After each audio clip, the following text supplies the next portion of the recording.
Hello friends, welcome to my channel Joy Technicals and News. আজি আপোনালোকক যিসকলে BA BSc BCom second সেমিস্টাৰ পৰীক্ষা দিব তেওঁলোকৰ কাৰণে এই ভিডিওটো মই যেহেতু প্ৰস্তুত কৰিছো আৰু ইয়াত সাধাৰণতে ডিব্ৰুগড় বিশ্ববিদ্যালয়ৰ ফালৰ পৰা এটা নতুনকৈ নোটিছ আহিছে আৰু সেই নোটিছখনত সাধাৰণতে আপোনালোকৰ যি VSc 3 আছে আৰু VSc 4 পেপাৰখন আছে সাধাৰণতে যিখন সকলোৰে বাবে হয় সেই সাবজেক্ট দুটাত সাধাৰণতে আপোনালোকৰ যি মাৰ্কস ডিস্ট্ৰিবিউচন হেতু কেনেকৈ হ'ব আৰু আপোনালোকৰ কেনেকৈ আসলে কি ধৰণৰ প্ৰশ্ন সাধাৰণতে আহিব পাৰে তাৰ বিষয়ে আপোনালোকক এই ভিডিওটিত জনাব চেষ্টা কৰিম সো আপোনালোকে ভিডিওটি হেকলৈকে চাব আৰু যদি মোৰ চেনেলটো আপোনালোক নতুন তেনলে প্লিজ সাবস্ক্ৰাইব কৰি কাষত থকা যেটো বেল আইকন হেতু প্ৰেছ কৰি ৰাখিব সো ইয়াত যিখন নোটিছ সাধাৰণতে আপোনালোকৰ আগত সেই নোটিছখন শেয়াৰ কৰিব বিচাৰিছো প্ৰথমতে সাধাৰণতে আমি নোটিফিকেশন ফৰ কলেজছত গলে আসলতে সেই যিখন নোটিছৰ কথা মই আপোনালোকক কৈ আছো হেতু আপোনালোকক গম পাব ইয়াত দেখিছে notification regarding the question pattern of VSc 3 environmental science and VSc 4 yoga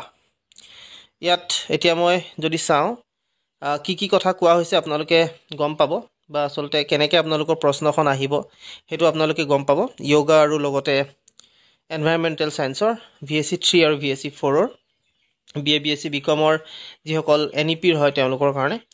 so this is for general information of all concerned that the question pattern of VSc 3 environmental science and VSc 4 yoga for the second semester BA BSc BCom examination under FY UGP shall be as per the one usually followed by Dibrugarh University. Objective type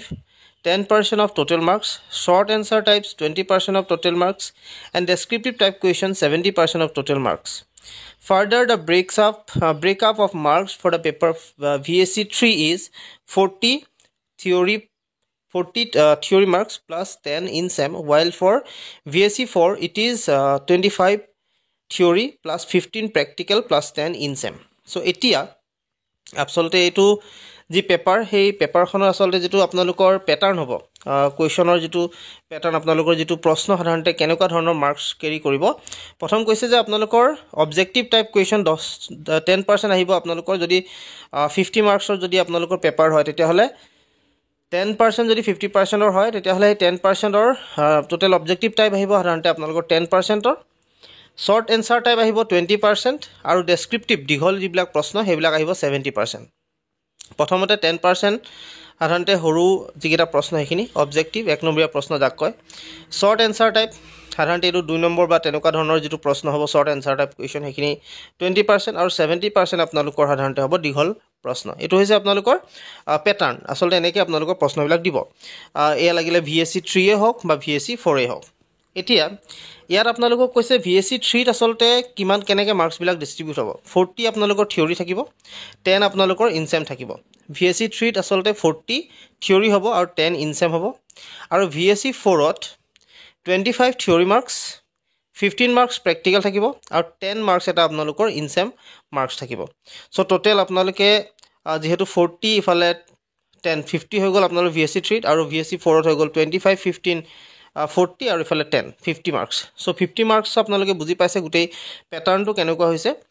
যেহেতু মই কলুৱে এক নম্বৰী আপোনালোকৰ 10% 2 number আকৌ আপোনালোকৰ সেই এক number বা 2 নম্বৰ বা 3 নম্বৰৰ যেটো মাৰ্কস 20% আহিব আৰু লগতে ডেসক্ৰিপটিভ টাইপ 70% আহিব সো এটো কাৰণে আপোনালোকে এটোৰ মতে আসলে পঢ়িবলৈ চেষ্টা কৰক পৰীক্ষাৰ কাৰণে আপোনালোকৰ হেল্পফুল হ'ব বহুত বেছিকৈ যেহেতু এটো ডিব্ৰুগড় বিশ্ববিদ্যালয়ৰ নোটিছ আৰু এটো মতে সাধাৰণতে আপোনালোকৰ প্ৰশ্নবিলাক বা আপোনালোকৰ যি এক্সামিনেশনৰ প্ৰশ্ন হেখিনি আহিব গতিকে আপোনালোকে এনে ধৰণে আসলে প্ৰিপেয়াৰ কৰক নিজকে যেহেতু আপোনালোকে যেতিয়া এনে ধৰণে যদি প্ৰিপেয়াৰ কৰে নিশ্চয় আপোনালোকৰ যি এক্সাম হে এক্সাম বিলাক বহুত ভাল হ'ব সো আশা কৰিছো ভিডিওটো আপোনালোকে ভাল পালে